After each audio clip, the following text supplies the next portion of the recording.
وعدہ کر کے آیا تھا، میری قوم سے یہ وعدہ تھا کہ ہم نے اپنے جو ہماری ویژن ہے وہ مدینہ کی ریاست ہے۔ میں ایکسپلین کرتا ہوں۔ یہاں ایکٹنگ اپوزیشن لیڈر نے طنز کیا، اس سے مجھے باقی چیزیں تو میں مائنڈ نہیں کرتا ان کی، کیونکہ وہ بڑی اچھی وہ سیئنگ ہے کہ it's not what is said who says it, کیا کون بات کر رہا ہے۔ تو جو یہ لوگ ہیں ان کی تو مجھے باتوں کا اس لیے فرق نہیں پڑتا، کیونکہ مجھے تو ان کا سارا اگلا پچھلا پتہ ہے۔ لیکن وہ ایک میری بڑی اچھی تھیوری ہے اس طرح کے لوگوں کے لیے، مائنڈ اوور میٹر، کیونکہ میں مائنڈ نہیں کرتا یہ، کیونکہ یہ میٹر نہیں کرتا ہے، اس لیے مجھے اس کی فکر نہیں ہے۔ لیکن اس نے جو طنز کیا، بڑا عاشق رسول بن گیا۔ دیکھیں یہی آدمی، یہ فارن منسٹر تھا، یہ جاتے ہیں واشنگٹن، وہاں ایشیا سوسائٹی کو وہ انٹرویو کر رہے تھے۔ وہ ایشیا سوسائٹی والا ان سے پوچھتا ہے کہ آپ میں پی ایم ایل این میں اور پی ٹی آئی میں فرق کیا ہے؟ بڑے اپنا سوٹ شوٹ پہن کے بتا کے کہ ہم لبرل ہیں اور یہ دینی جماعت کے ساتھ ہیں، یعنی ہم پی ٹی آئی دینی جماعتوں کے ساتھ ہے اور یہ لبرل ہے۔ یہ لبرل ہیں لیکن صرف ایک طرح، یہ لبرلی کرپٹ ہے۔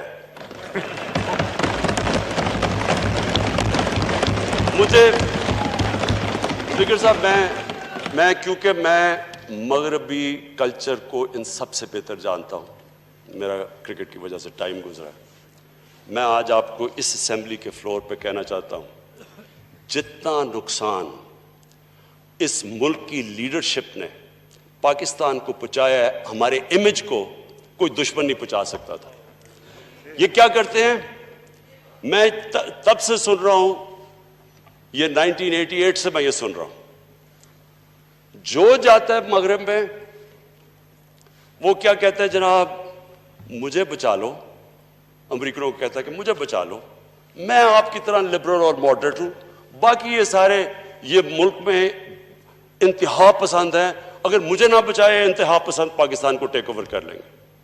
یہ کانسٹنٹلی آپ کوئی سٹیٹمنٹس ان کو اٹھا کے دیکھیں، یہ سارے وہاں جا کے لبرل بن جاتے ہیں، ماڈریٹ بن جاتے ہیں، کیونکہ ان کا ایمان نہیں ہے۔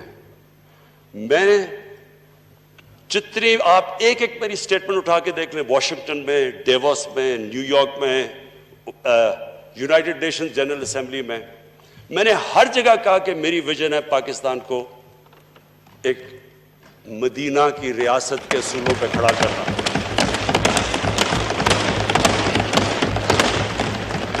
میں نے اسپیکر صاحب جنرل اسمبلی کے اندر باقاعدہ، میرے خیال میں پہلی دفعہ کسی نے وہاں یہ بتایا کہ مدینہ کی ریاست کیا تھی، کیسے اس نے خواتین کو، عورتوں کو رائٹس دیے، غلاموں کو آزاد کیا، مائنورٹیز کو ایکول سٹیٹس دیا، برابر کے شہری بنایا۔ کہ ادھر میں نے بتایا کہ یہودی کیس جیت جاتا ہے، حضرت علی رضی اللہ تعالیٰ ان کا کیا مقام تھا اسلام میں اور کیا ہے، ان سے وہ کیس ہار جاتے یہودی سے۔ یہ تھا انصاف کا وہ نظام، یہ ایکوالٹی تھی، یہ رول آف لا تھا۔ اور وہاں مدینہ کی ریاست کی سب سے بڑی چیز یہ تھی کہ انسانیت تھی، وہاں پہلی ویلفیئر سٹیٹ تھی۔ آخری خطبے میں ہمارے نبی محمد صلی اللہ علیہ وسلم آخری خطبے پہ کھڑے ہو کے کہتے ہیں کہ سب انسان برابر